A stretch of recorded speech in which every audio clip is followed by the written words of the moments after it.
Para diretso na alive ang umaga mo. Para diretso na buhay ang dugo mo. Para diretso na ang bangon at trabaho na agad-agad. Iaarangkada na namin ang mga balitang kailangan mo. Ibibigay na namin ang mga impormasyong pinaka-latest, pinakabago, pinag-uusapan, trending, viral. Arangkada Balita live sa DWIZ Metro at Mega Manila. DWIZ News FM regional stations. Naka-live din sa lahat ng DWIZ Digital News account, Facebook, YouTube at DWIZ News website. At panoorin din ang live nationwide sa Aliw 23 Free TV. Arangkada Balita. Arangkada na sina Drew Nasino at si Ate Juday, Judith Estrada Larino. Gising ang morning mo sa Arangkada Balita. Morning! Magandang umaga po ng Webes sa inyo lahat mga kaibigan. Narito na po ang inyong mga tagapagbalita ngayong araw ng Webes para sa Arangkada Balita. Sa ngalan ni Drew Nasino, ako po, si Mayan Day Palma. At ako naman po ang inyong lingkod, Judith Estrada Larino. Narito na ang ating headlines. Arangkada Balita. Bilang ng mga Pilipinong walang trabaho sa bansa bumaba. Arangkada Balita. 265 million pesos na Presidential Social Fund ipinalabas na para sa mga apektadong lugar ng matinding pagbaha sa Davao Region. Arangkada Balita. Paggamit ng medical cannabis, aprobado na sa committee level ng Kamara. Arangkada Balita. At para sa balita sa ibayong dagat, 24 katao patay sa pagsabog sa Pakistan. Arangkada Balita. Sa balitang Mambalakasan, Gilas, Pilipinas, naturalized player Justin Brownlee. Balik ensayo na para sa FIBA Asia Cup 2025 qualifiers. Arangkada Balita. At para sa balita sa mundo ng showbiz, mga haka-haka sa hiwalayang Catriona Gray at Sam Milby pinalagan ni OG Diaz. Arangkada Balita. Sa balitang viral, lalaking nakapulot ng 1,000 piso umani ng iba't ibang reaksyon. Bakit kaya? Drew Nasino at si Ate Juday. Arangkada Balita. Muli magandang umaga po mga kaibigan. Narito na ang detalye ng ating mga balita. Bumaba ang bilang ng mga Pilipinong walang trabaho sa bansa noong December 2023 batay sa pinakahuling labor force participation survey ng Philippine Statistics Authority. Sumampa pa sa 96.9% ang employment rate noong Disyembre o katumbas ng milyong Pilipinong may trabaho. Ilan kaya ha? Ayon sa PSA, ito na ang pinakamataas na employment rate, yes, na naitala sa bansa mula noong 2005. Mas mataas din niya ito sa 49.54 o 64 million na bilang ng mga employed noong November 2023 at 49 million noong December 2022. Samantala bahagya namang tumaas ang underemployment rate o mga individual na may trabahong kulang ang kinikita sa sweldo o kaya mga trabahong hindi nakahanay sa kanilang tinapos o skills. Arangkada Balita. Kaugnay pa rin yan, mas paghuhusayin pa ng pamahalaan ang paglikha ng maraming trabaho para sa mga Pilipino. Ito'y matapos bumaba ang underemployment rate sa bansa sa 3.1% nitong Disyembre mula sa 4.3% na naitala sa kaparehong panahon noong 2022. Ayon kay National Economic and Development Authority Secretary Arsenio Balisacan, salamin ito ng matagumpay na paghimok ng administrasyon sa paglikha ng mas maraming negosyo sa Pilipinas. Kaugnay nito, naniniwala ang kalihim na magpapatuloy pa ang pagbaba ng bilang ng mga walang trabaho sa bansa dahil sa pagtatayo ng social at physical infrastructure na tutugon sa pangangailangan ng sektor ng paggawa. Kumpiyansa rin ng kalihim na mas gaganda pa ang kalagayan ng labor force, dulot na rin ng iba't ibang polisiya na magpapasigla sa ekonomiya. Arangkada Balita! Aprobado na ni Pangulong Ferdinand Bongbong Marcos Jr. ang agarang pagpapalabas ng 265 million pesos mula sa Presidential Social Fund para sa agarang tulong sa mga apektado ng kalamidad sa Mindanao.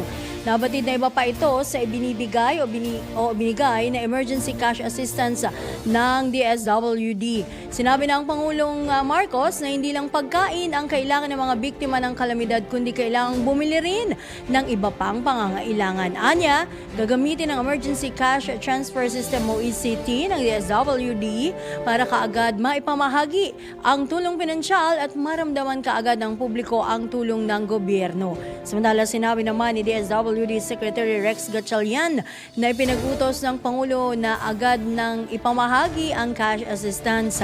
Ang 30 million pesos ay ibibigay sa probinsya ng mga lalawigan ng Davao del Norte, Davao Oriental, Agusan del Sur at Davao de Oro, habang ang 25 million pesos naman ay para sa Surigao del Sur at Maguindanao.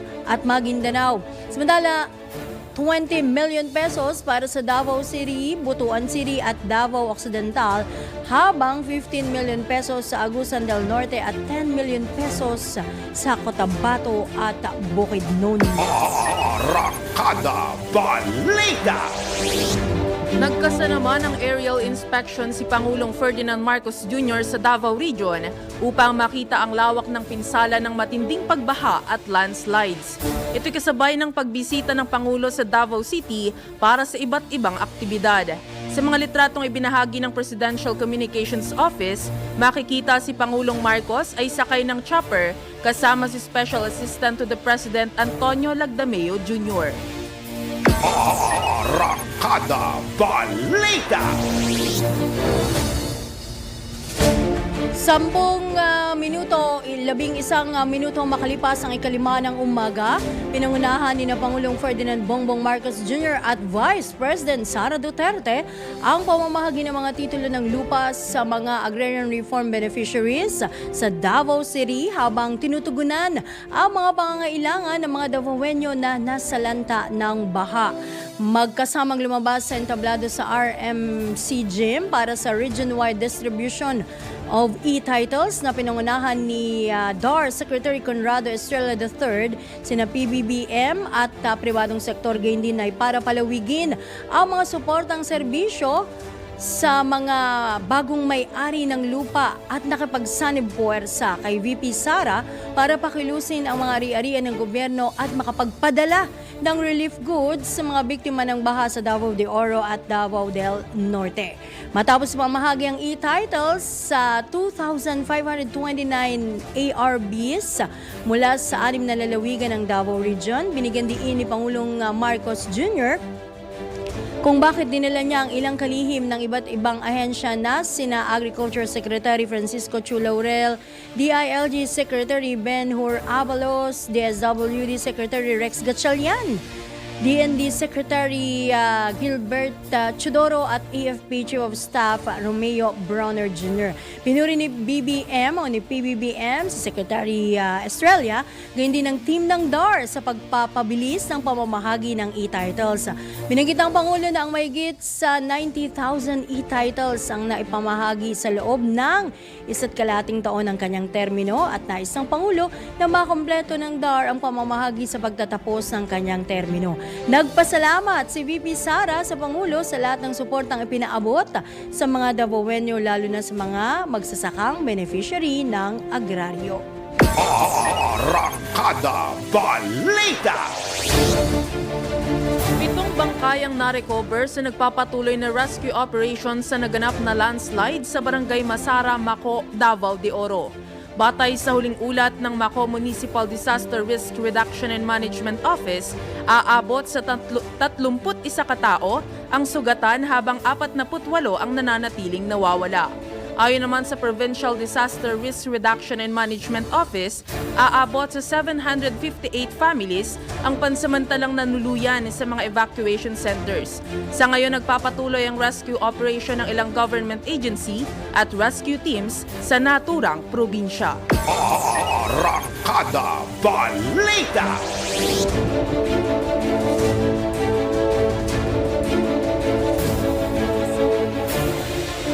Madalas sa oras na alas 5:13 o 14 ng umaga, maagang-maaga po, kukuha po tayo ng update kaugnay po sa mga nagaganap na pagbaha pa rin dyan sa bahagi ng Mindanao, particular po dito sa Davao Region. Nasa linya po natin si Director Ednar Dayang-Hari o Dayang-Hirang. Ayan, ang Regional Director po ng OCD Region 11. Director, good morning! Good morning. Good morning po sa DWIC. Sa Yes. inyong lahat po. Good morning. Opo. Salamat po sa pagkakataon muli ha. Kamusta na ho kayo dyan? Well, kakabisita lang po ng ating mahal na Pangulo, Ferdinand Bongbong Marcos, kahapon. At nagkaroon po ng briefing from the governors na affected provinces as to damages and impact of the trough of LPA yesterday po. So matagumpay naman po yung naganap na briefing at bigay ng cheque ang presidente sa lahat ng provinces na affected. No? At most of them were given 30 million each, no? Pesos check, no? May mga menu naman kung saan paggagastusin at tinanggap naman po yun ng provincial treasurers, no? Ibig sabihin papasok po yung pera na yun sa provincial coffers, no? Of course, yung check is only a part of the whole package of assistance that the government, the national government has given and still will be giving sa lahat pong nasalanta sa rehiyon po ng Davao. So far, Director, ilan na po ang sa inyong record, no? Ilan po ang mga naapektuhan ng pagbahang ito? At kamusta na ho ba yung lagay ng panahon dyan? Maulan-ulan pa rin ho ba? O patuloy ang pagbuhos ng, kumbaga, walang patid na buhos ng ulan po dyan sa inyong lugar? Wala na po yung ulan na kagaya ng trough or LPA or shear line. Shear Wala line, na right. po. Pero paminsan-minsan na cloudy, may mga, ang tawag natin yung taligsik, paulan-ulan na konti. Opo. Yan po ang, ngunit malamig po ang panahon, no? Lalo na sa umagang ito po, napakalamig po. Yun. Good morning, Director. Day. Si Day po ito. Kumusta naman po yung naging aerial inspection po ni PBBM?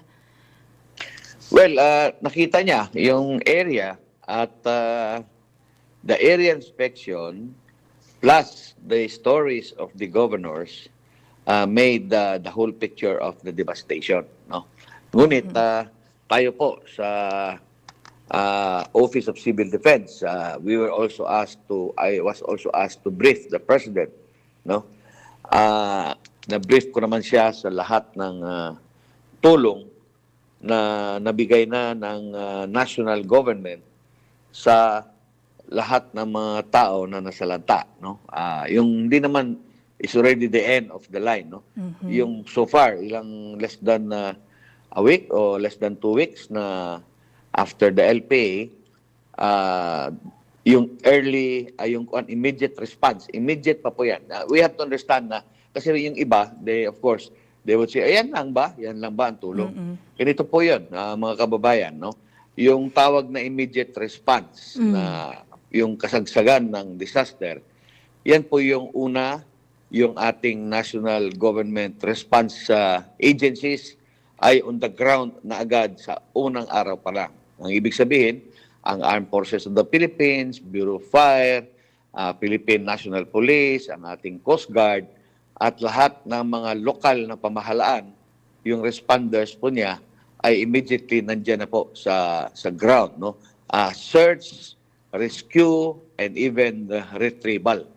So kung makita ho niyo yung kinakailangan i-evacuate, nakikita natin sa evacuation centers, at yung hindi kailangan evacuate, ay nanatili sa mga bahay nila. Ngunit lahat po sila binibigyan ng tubig, binibigyan ng pagkain. No? Especially yung sa evacuation center, they were provided with yung mga kumot, ano-ano pa mga gamot at ano-ano pa yung mga pangailangan. So yun po yung immediate. No? Every day for as long as they are in the evacuation centers. Then, yung after that po, pag nakauwi na, hindi pa ho tapos yan. Meron tayong sinasabi na rapid disaster needs assessment. So yung mga lokal na pamahalaan, dinideploy nila yung kanilang teams, no? Inter-agency teams. Kasama dyan yung engineer, kasama dyan yung disaster officer, agriculture officer, environmental officer, kasama ko dyan. Aakyat o pupunta po sila sa mga nasalantang lugar at magbibilang ng mga bahay na nasalanta, agricultural areas na nasalanta, at gagawa po yun ng report. Diyan naman po papasok yung second wave of ng type of assistance. Yung cash assistance sa mga bahay, na mga taong nasira ng bahay, pati po yung mga agricultural inputs na kinakailangan po. Pati po, siyempre, yung mga non-food items, gaya ng mga paggamit, no? Tools, paano magkumpuni ng bahay, at mga yero o ano-ano pang mga immediate na pangailangan po ng mga nasalanta po. Opo. So nabanggit nyo na lang din naman po na about dun sa search and rescue operation. May napaulat po na nagkaroon ng landslide sa Mako, Yes. Davao de Oro. Yes po. So, kumusta na po yung ginagawa nilang operation doon? May binabanggit dyan pala, Director, maisingit ko lang po, Yes. papasensya na partner, No Ray, no? Opo.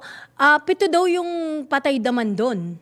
Ano pong report sa inyo dyan, Director? Yung sinabi ho ninyo in your introductory, I think we have the same data. No? Okay. We have the same Oo, data. sige po. Nakausap ko nga mismo yung mayor kahapon because the mayors are also there. No? We're also there yesterday. Yes.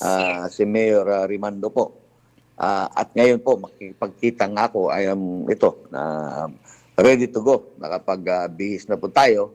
At punta po ako doon sa yung landslide site, yung Opo. ground zero na ika nga na sinasabi. At tingnan ko po yung aktual na pangyari doon. Ma-interview ko yung barangay captain, yung mga residents po, how it happened. Then, of course, I will get a sense of what has happened and get learnings from there on the ground. Yung matututo kasi tayo when we ask people, Yes. we see them, hindi lang po yung papel na binabasa natin yung report. No? Of course, sa atin pong report kahapon, ako po as civil defense officer, 6 months in the job, pang-anim na rin yung disaster po. I was really happy when the President said that after my report, very good daw po yung report ko. Kasi po, hindi lang tayo nagre-report ng mga problema. Naggumawa po tayo ng recommendations to the President. Solutions to the problem po. So, specifically, ang solusyon po na minungkahi ko po kang Presidente ay yung lahat ng problema na binigay ng mga gobernador which are true, no? Siyempre yung figures gagawin pa ng Office of Civil Defense, yung post-disaster needs assessment, i-quantify pa talaga each and every bridge and roads na nasira. Then, ang recommendation ko po, lahat po nito, no? Kasi kung maalala ho ninyo, in the last 5 months, no? There were 2 earthquakes, 1 tropical storm, 1 shear line, and 1 trough outside the Philippine Area of Responsibility. All in 5 months. So, dikit-dikit po yun. Ibig sabihin, yung natanggap ng mga tao na kahirapan, yung difficulty, psychological trauma, and physical damages all over the region, nandyan pa po. Makikita mo pa. Ngayon, if government would see it as, I would appreciate it parang individual ba, isang barangay, isang munisipyo, isang province, ay baka marami pong maiiwanan. No? So, ang aking rekomenda, which is said, the President said, very good, ibig sabihin, favorable yung response. Sabi ko, Mr. President, the Office of Civil Defense will consolidate all this and put this in one rehabilitation plan for Davao region. Kasi nga, these damages has great impact to the economy, hindi lang ng isang bayan, isang probinsya, but the whole of the region, and even impacts on the Mindanao economy and the Philippines, no? For that matter. Ang second po na recommendation ko, Mr. President, hindi naman natin ito mauubos na matatapos itong pagkukumpuni lahat itong problema na ito. I would recommend, aside from the current funds na pwedeng ibigay ng gobyerno, like ng DPWH, lahat ng mga agencies, no, na pwede nilang maibigay, I recommend a legislated funding, continuing multi-year funding hanggat matapos po. Because a rehabilitated Davao region will not only be good for the Davaoenos, the 5 million Davaoenos of Davao region, but impacts on the Mindanao economy and the Philippine economy as well. Kasi biruin mo, nasira ang agrikultura, thousands and thousands of hectares, roads hindi na madaanan, bridges hindi na ma-access, and people and communities and production, even industrial projects, kung meron pa man dito sa ibang areas na nasalanta, affects the economy. So, yun po ang ating rekomendasyon po at medyo nagustuhan po ng Presidente. Okay po. Alright. Meron pa ho ba kayong nais na ipabatid pa o apela pa, Direktor, no? Pero mukhang full effort naman tayo dito at monitoring, no?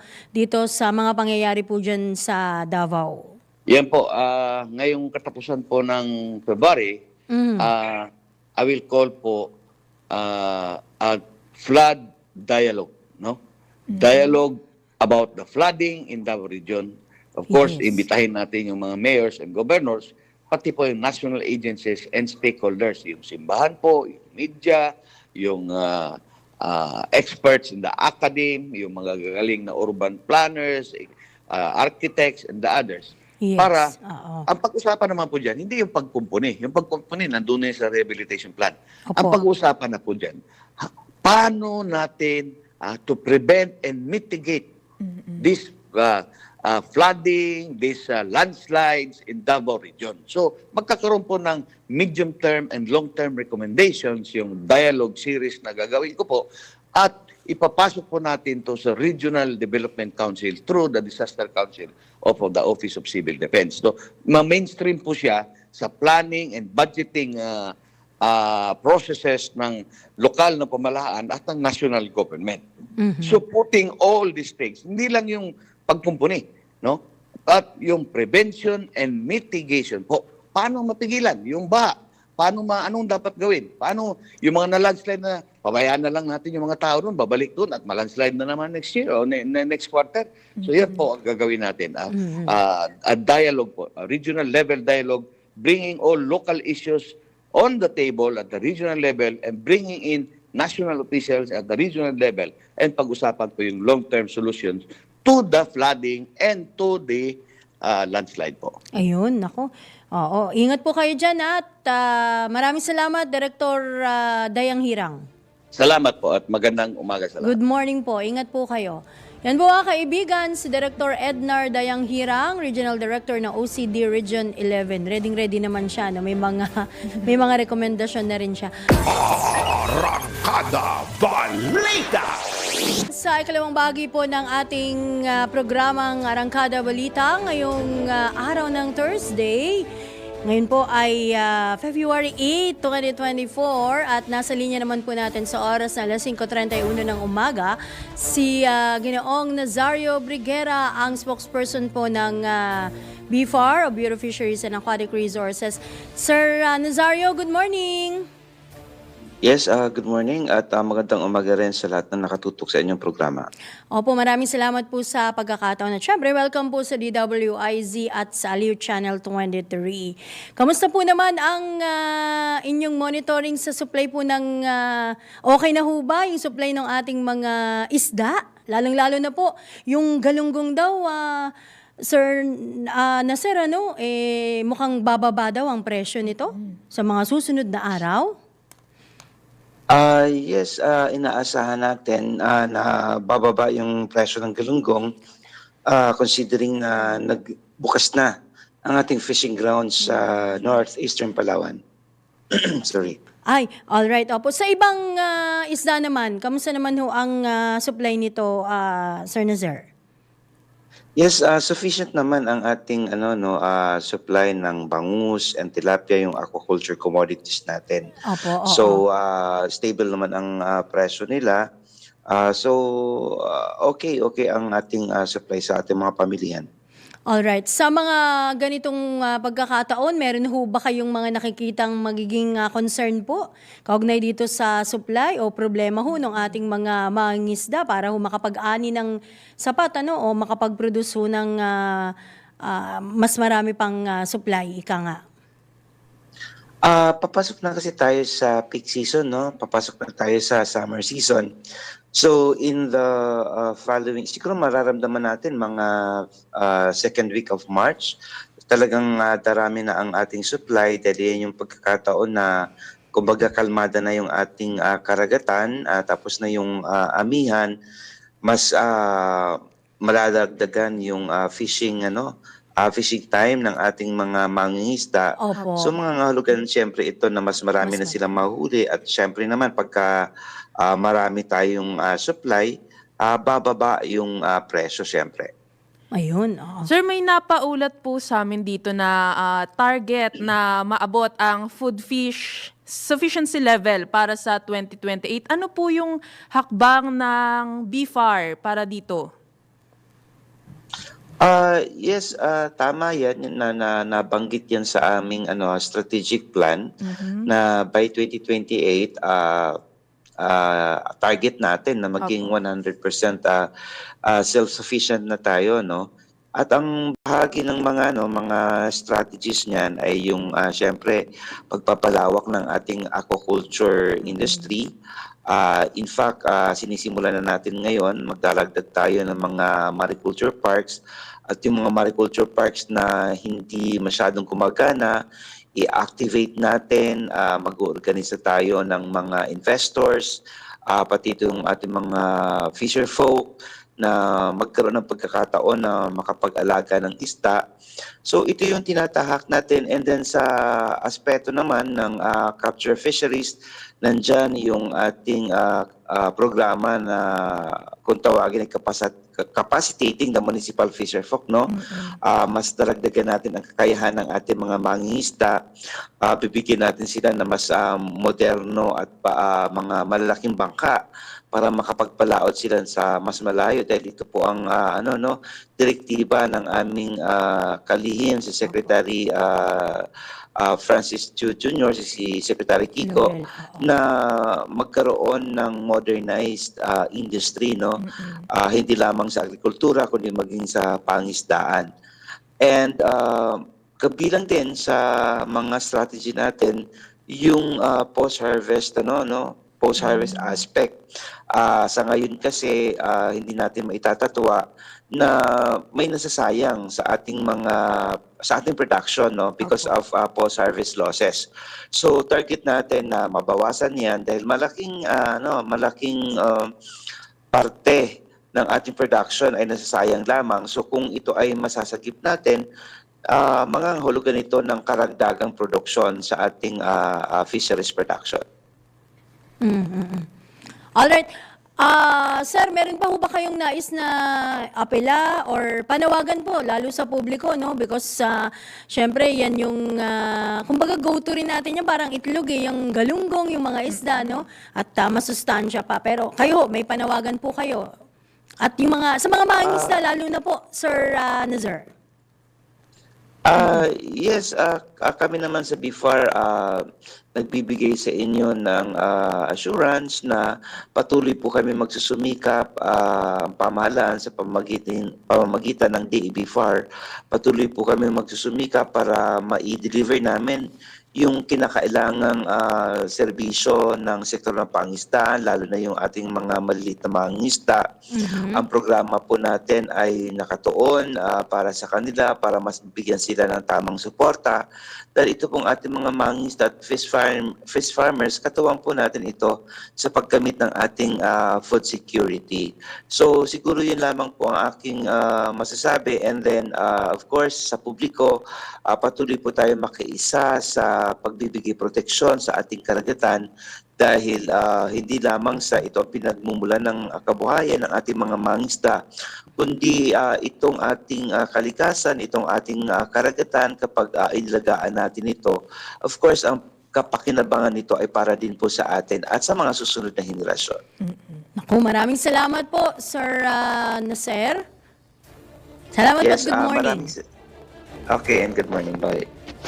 Ingat po kayo. Yan po mga kaibigan, si Mr. Nazario Briguera. Ayan si Sir Nazer, no? Ang spokesperson po ng BIFAR. Arangkada Balita! Samantala, sa oras alas 5:38 ng umaga, kuha muna tayo ng mga reports mula sa ating DWIZ Patrols. Eto na. Oo, ayan ha. Kuha tayo ng update kaugnay po dito sa ipinalabas nga o ipapalabas pa lamang na 264 million pesos na tulong pinansyal sa mga apektado ng kalamidad dyan sa Mindanao. Ang detalye mula kay Patrol 13 Gilbert Perdes. Aprobado na ni Pangulong Ferdinand Marcos Jr. ang agarang pagpapalabas ng 265 million pesos na pondo mula sa Presidential Social Fund para sa agarang tulong sa mga apektado ng kalamidad sa Mindanao. Iba pa raw ito sa binibigay na emergency cash assistance ng DSWD. Sa situation briefing sa Davao City, sinabi ng Pangulo na hindi lang naman kasi pagkain ang kailangan ng mga biktima ng kalamidad, kundi kailangan bumili rin ng iba pang pangangailangan ng pamilya. Gagamitin niya ang Emergency Cash Transfer System o yung ECT ng DSWD para naman agad na maipamahagi ang tulong pinansyal at maramdaman agad ng publiko ang tulong mula sa gobyerno. Sinabi naman ni DSWD Secretary Rex Gatchalian na ipinagutos ng Pangulo na agad nang ipamahagi ang nasabing tulong para sa mga biktima. Patrol 13, Gilbert Perdes para sa Himpilang May Todong Lakas. DWIZ nagbabalita ng tama, naglilingkod ng tama. Arangkada Balita! Samantala, hindi pagiging kampante sa kabila ng pagbagal ng inflation rate, ipinaalala ng House Speaker. Ang detalye ng balitang yan, ihahatid ni Patrol 11 Tina Nolasco. Nanawagan si House Speaker Ferdinand Martin Romualdez na huwag magpapakampante sa kabilangan ng naitalang pagbagal ng inflation rate o yung bilis ng pagtaas ng presyo ng mga bilihin at serbisyo. Ito ay matapos bumaba sa 2.8% ang inflation noong Enero na mas mababa kumpara sa 3.9% noong Disyembre. Ayon kay Romualdez, malaki ang naitulong ng mga hakbang at patakaran ng administrasyon ni Pangulong Ferdinand Marcos Jr. patungkol sa inflation. Gayunman, aminado si Romualdez na may mga hamon pa rin kaya kailangang palakasin pa ang mga hakbang para maibsan ang inflation at iba pang nakakaapekto sa value chain sa gitna ng global economic headwinds at climate change. Ito si Patrol 11. Tina Nolasco para sa Himpilang May Todong Lakas DWIZ. Nagbabalita ng tama, naglilingkod ng tama. Arangkada Balita! Sa ibang balita, isang awareness campaign ikakasan ng grupong Ban Toxics. Alamin natin ang kabuuang report. Ihatid ni Patrol number 5, Aya Yupangko. Magsasagawa ang grupong Ban Toxics ng awareness campaign kaugnay sa mga pampaputi na may taglay ng mercury na ibinebenta sa mga pamilihan. Arangkada ito ngayong araw, February 8, alas 10 ng umaga sa Plaza Miranda, Quiapo, Maynila. O narito, nagbabala ang Food and Drug Administration sa publiko laban sa pagbibenta at pagbili ng mga cosmetic products na may naglalaman ng mercury. Ayon sa World Health Organization o WHO, ang mercury ay maaaring magdulot ng kidney damage, skin rashes, skin discoloration at scarring. Mag-iikot ang grupo ng mga beauty shops upang mamigay ng FDA advisory ukol sa mga skin whiteners na may mercury. Ito yung Patrol number 5. Ay pa ako para sa Pilipay Tadang Lakas, DWIC. Nababalita ng tama, naglilingkod ng tama. Arangkada Balita! At sa iba pang balita, paghahanap ng pondo para sa Tagum Davao-Digos Railway Project, ipinagputos ni Pangulong Marcos. Ang detalye ng balitang yan, ihahatid ni Patrol 13 Gilbert Perdez. Mariing inatasan ni Pangulong Ferdinand Marcos Jr. ang Department of Transportation at Department of Finance na humagilap ng pondo para sa mahigit 100 kilometrong Tagum Davao-Digos Railway Project. Sa kanyang pagbisita sa Davao Region, sinabi ni Pangulong Marcos na ambisyoso ang proyektong ito, subalit kailangan na sa panahong ito ng innovation. Sinabi pa ng Pangulo na ang transport at railway system na itatayo ay kailangan tutugon sa pangailangan ng kasalukuyang panahon at hindi raw ibabase sa mga sitwasyon sa mga nakaraang mga panahon na hindi niya applicable. Ipinagutos din ng Pangulo sa DOTR na habang hinihintay pang may patupad ng sistema o railway system, dapat bilisan na ang modernisasyon ng mga pantalan, paliparan, mga riles, mga kalsada at transport terminals. Patrol 13, Gilbert Perez para sa Himpilang May Todong Lakas. DWIZ, nagbabalita ng tama, naglilingkod ng tama. Arangkada Balita!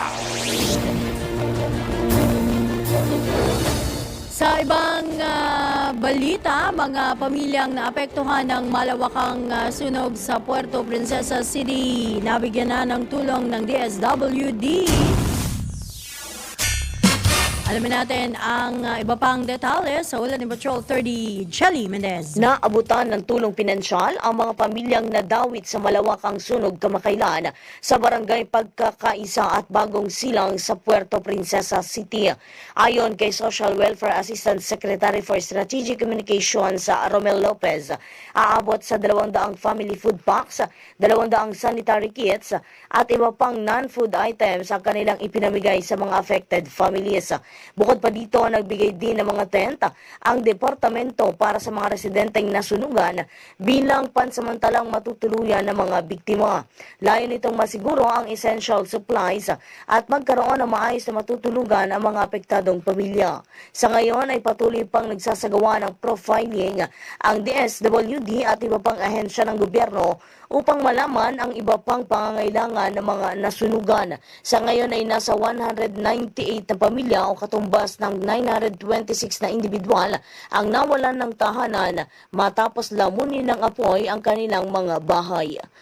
Ito si Patrol 30 Jelemendes nag-uulat para sa Himpilang May Todong Lakas sa DWIZ. Nagbabalita ng tama, naglilingkod ng tama.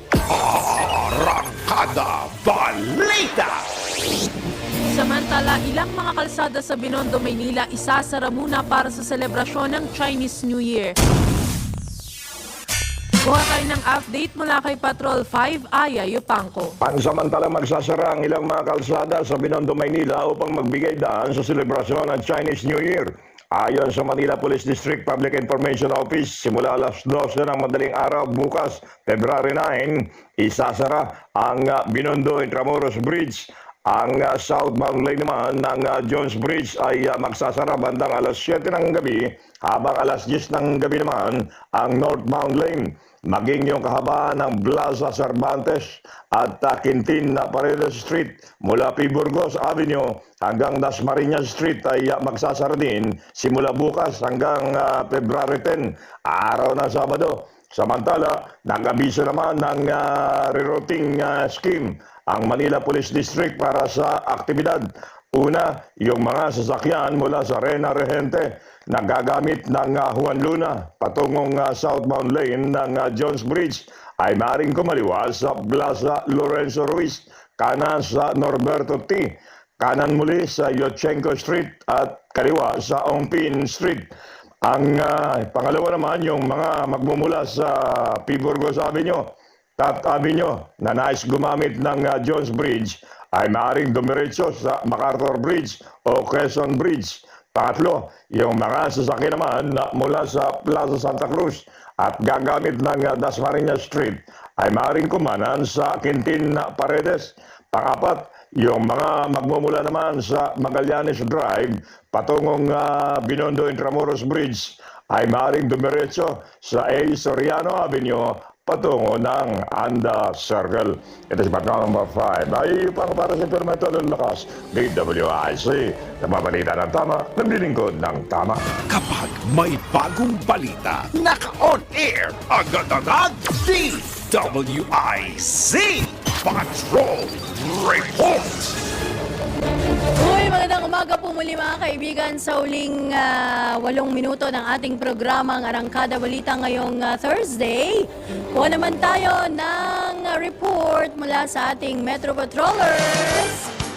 Mula dyan sa Bulacan, ako empleyado ng Barangay Santa Ines sa bayan ng San Miguel, Bulacan, sugatan sa pamamaril. Alamin po natin ang kabuuang report ihatid ni Kuya Louie Angeles. Kuya Louie, good morning! Yes, good morning sa inyong dalawa. Sugatan ang tauhan ng Barangay Santa Ines sa bayan ng San Miguel, Bulacan matapos na pagbabarilin dakong alas 5 ng hapon ng tatlong kalalakihan habang naglalakad ang biktima sa compound ng Barangay Hall. Kinilala ang biktima na si Noli Ramos, 40 taong gulang, binata sa sabing barangay. Agad na mga tumakas ang tatlong sospek matapos ang pamamaril sa biktima. Agad nang naisugod sa malapit na pagamutan ng biktima na nagtamo ng 7 tama ng bala ng baril sa iba't ibang bahagi ng katawan. Samantala, patuloy ang sinasagawang investigasyon ng tauhan ng Bulacan Police Office kung ano ang dahilan ng nasabing pamamaril sa biktima. Ayon sa mga kasamahan ni Ramos sa Barangay Hall, isa lamang ang tinitingnan nilang dahilan ng pamamaril sa kanilang kasamahan dahil isa si Ramos sa nagsampa ng kaso sa kanilang punong bayan at sa bumubuo ng sangguniang bayan laban sa walang habas na quarry operation at katiwalaan sa nasabing bayan. Kaya naman nananawagan ang mamamayan ng Santa Ines at pamilya ni Ramos sa Bulacan PNP na tulungan silang matukoy ang mga salarin sa nasabing pamamaril. Ito si Metro Patrol Louie Ales para sa Himpilang Metodo Lakas. DWIC, nagbabalita ng tama at lilingkod ng tama. Arangkada May tatanong na kasi Balita! ako dito kay Kuya Louie dahil meron tayo nabalitaan partner na narinig mo na ba yun? Chicharon Festival 2024. O, di ba? Bigla tuloy ako nagutom. Oo, yan. Alam ko, pinuntahan niya ni Kuya Louie. Pero mamaya hingi tayo ng iba pang detalye kaugnay dito sa Tinaguriang Chicharon Festival. Pero yan ay naganap sa Santa Maria, Bulacan. Samantala, libreng anti-rabies vaccine para sa mga alagang aso at pusa kasado na sa Navotas. Ang balitang yan ihahatid ni Mama Beth Samson. Mama Beth! Inanunsyo ng lokal na pamahalang Navotas ang buwan ng Pebrero at sa darating na Marso at Abril, magkakaroon ng pet registration at libreng mass anti-rabies vaccination para sa aso at pusa sa iba't ibang barangay ng lungsod. Ilan naman sa mga kailangan ng mga magdadala ng mga alagang hayop ay kukuha ng pet registration forms na makukuha sa City Agriculture Office, First Floor Navotas City Hall o sa Veterinary Unit, Choco Street, Barangay Bangkulasi at pipirmahan ng may-ari ang nasabing registration form. Certificate of Residency mula barangay, 2 2x2 photos at 75 pesos na registration fee. Sa mga alagang aso at pusa, Certificate of Proof of Anti-Rabies Vaccination noong nakarang 6 na buwan, 2 pieces 3R, full body at side photos na mga ito.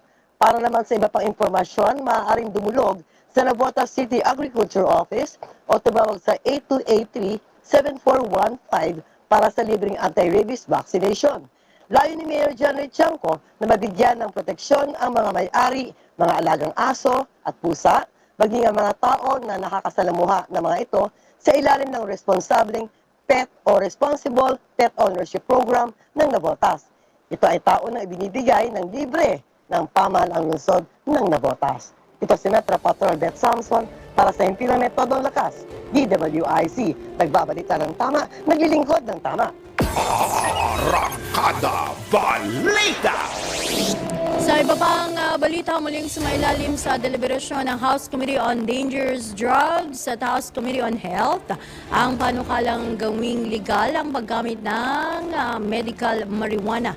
Binusisi ng komite ang substitute bill na binuo ng Technical Working Group kaugnay sa paggamit nito. Sa pagdinig, nilinaw ni Dangerous Drugs Committee Chairman at Surigao del Norte Representative Robert Ace Barbers na hindi kasama sa isinusulong ang panukalang pagtanggal sa marijuana sa listahan ng pinagbabawal na gamot sa Comprehensive Dangerous Drugs Law. Binigyan din naman ni Batangas 2nd District Representative Jervil Luistro na mayroon siyang TWG na nakatutok sa regulasyon sa panukala upang masigurong hindi ito maaabuso.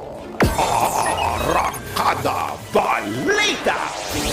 Samantala, dakuan naman natin ng ilang pag-uulat mula sa Ronda Probinsya.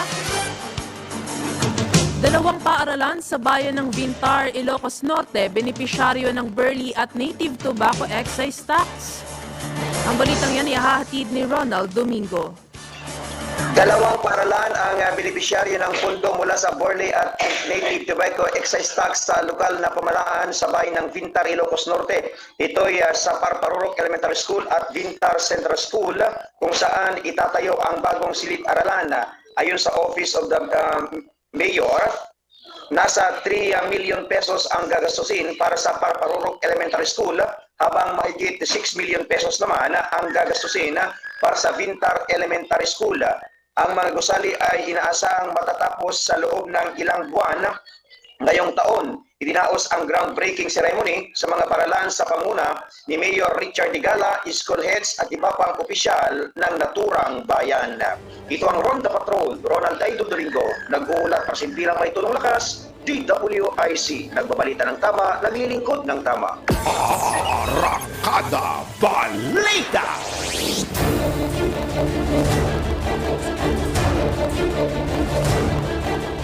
Maraming salamat, Ronald Domingo. Samantala, sa iba pang detalye ng balita, tutol ang ilang health expert sa panukalang gawing legal ang marijuana sa bansa.